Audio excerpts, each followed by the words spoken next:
Guys, it's Philip Fortenberry, Fatherhood Revolution.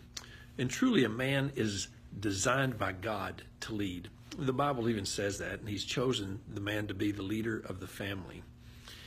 But so many times men struggle with that position of leadership, and they just want to follow, or they want to do nothing. They want to hit the eject button, or they just want to sit down and be in park and not lead. And it's one of the things I love about taking guys to the wilderness on my big wilderness expeditions. I'm going to require them to lead some portion or some part of that expedition.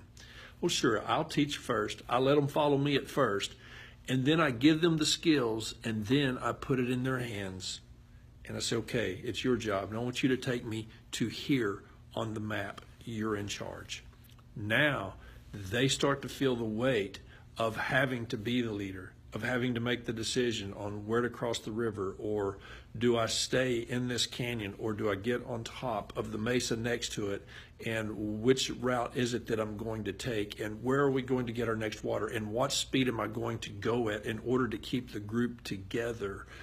And they have all these decisions to make. When are we going to take our next rest? When are we going to stop and eat our lunch? And just learning to lead. And I'll tell you, men need to lead, and they need to learn how to lead. But oftentimes what they really need is a mentor to help them. You see, while I'll put them in lead, and they're going to have to look out for the obstacles and the hazards and make decisions and do all of that, I also will give them corrections if they're getting too far off, okay?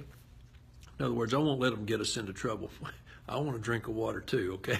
And so, but I also want you to know how important it is that men learn they can do it.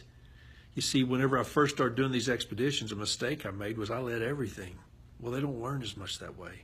They need to learn to follow, that is true. But what they need also then to do is to learn to lead. But they need a mentor and someone that they can listen to or they can ask questions of. And I want you to understand that that is really my main focus here at Fatherhood Revolution, is to be a mentor and to help men and to help them to succeed at their job as leader of the family. So, this is Philip Fortenberry with Fatherhood Revolution, about to sign off, reminding you, don't forget the kid next door who has no dad. He needs you, and I used to be that kid.